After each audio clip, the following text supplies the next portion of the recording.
All right, hello wine drinking people. We are back. Almost finished with our drinking extravaganzas for this week, but it would not be complete without our review on the 2009 Bouchard Pere Feast tasting. And some of these wines barrel samples. Some of them are finished products at this point.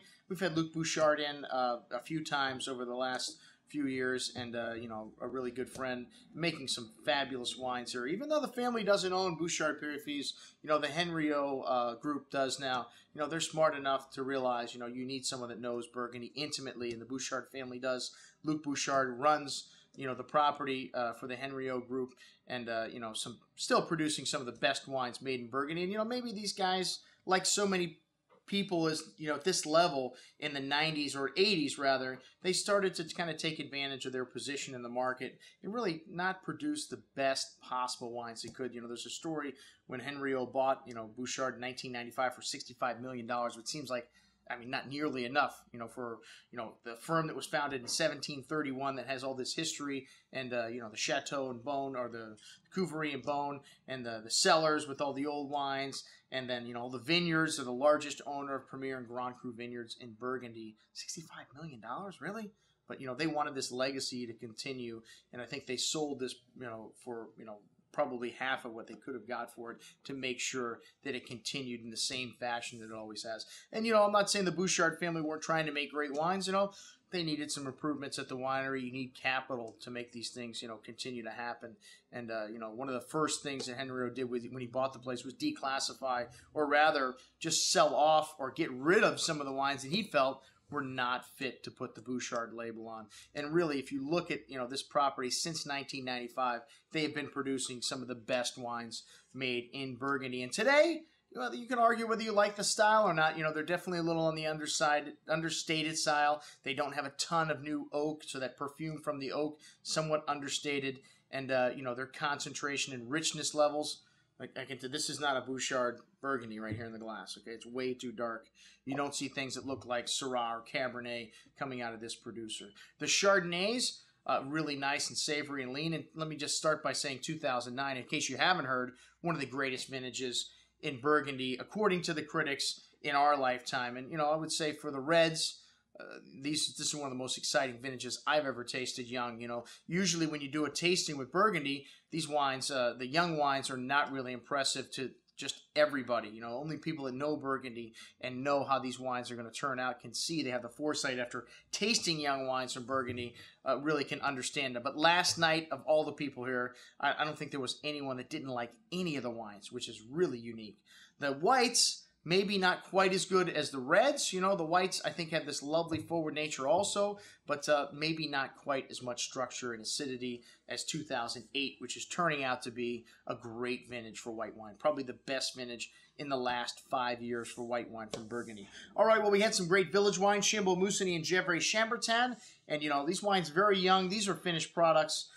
You know, some of the Grand Cru stuff still aging in barrique before they bottle it. But, you know, Chambolle, to me, one of the prettiest of all the wines from Burgundy. This lovely red cherry, cranberry fruit, exotic spices, wildflowers. And, you know, it's not about the intensity of color with Chambolle.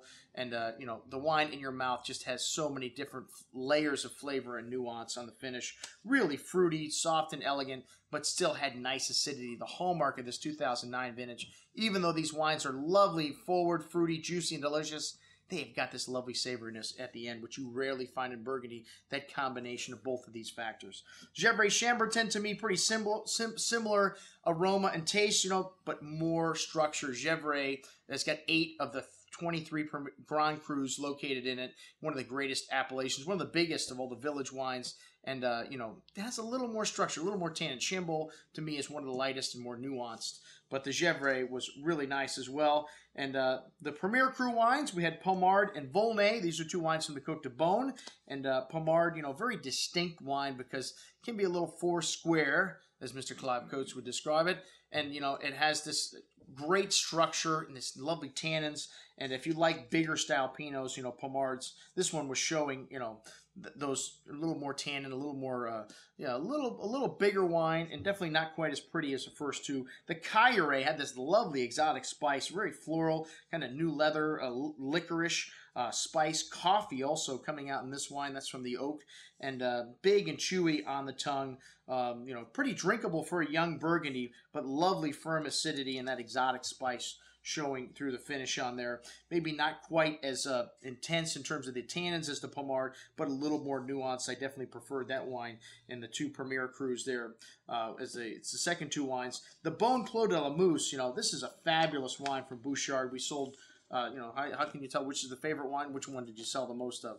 Well, the Bon Clos de la Mousse is an easy wine to sell. It has this lovely kind of smoky, flinty mineral nuance and gravelly, and then this lovely cherry Jolly Rancher candy, and a lovely kind of tobacco spice they're showing also. Lovely concentration, lovely forward fruit, and really rich, but showing really nice structure as well, and one of the better values in the lineup at like $40. All right, and the prices on this are our pre-sale price. You don't have to pay until these wines arrive. Just, tell us you want them. With Burgundy, it's all about availability. A lot of these wines, they just make a few barrels of. So unless you tell us you want them, we may set them aside for somebody else. But like I said, you don't have to pay for the wines until they come in, which should be in the fall of this year. All right, well, the next wine, the Nuit Saint Georges L'Écaille, had this lovely dark spice to it, red cherry and raspberry fruit with a hint of cola and a little smoky nuance, kind of really explosive fruit on the tongue with a firm underbelly of acidity. Nuit Saint Georges produces big wines, and this wine did show that depth and kind of it's a euthylitic chalk in the soil where this vineyard is, and really you notice that kind of chalky minerality showing through in the wine. All right, well, the next two guys are Grand Crus, and is it fair to compare anything to Echezot? Well, from the Côte de Beaune anyway, it's not really fair. Lake Courton. This wine had a lovely kind of cranberry and strawberry fruit, really big on the nose, and lovely gravelly kind of nuance also, and really chewy on the palate. Lots of firm tannins, pretty tannic still.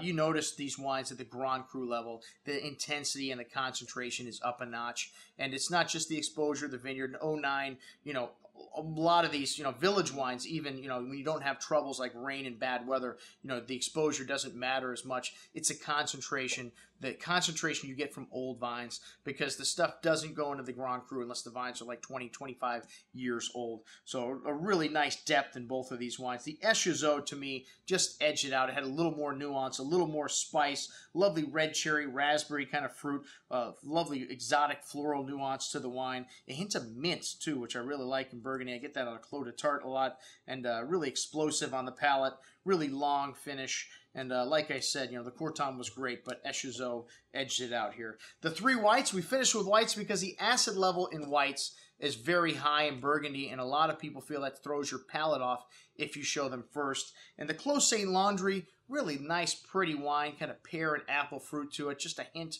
of spice there, and really kind of drinkable. I mean, right now, even though the wine hasn't been released, I'm happy to drink this wine on any given Sunday. A really nice, light, and, like I said, kind of mineral-driven finish on this wine, and a really good value at under like $40 a bottle. All right, the Courton Charlemagne and the Chevalier Montrachet, two of the great wines of Burgundy. Only 1% of wine is considered Grand Cru in Burgundy. Courton Charlemagne, the largest of the white Grand Crus by far. Chevalier Montrachet, one of the smallest.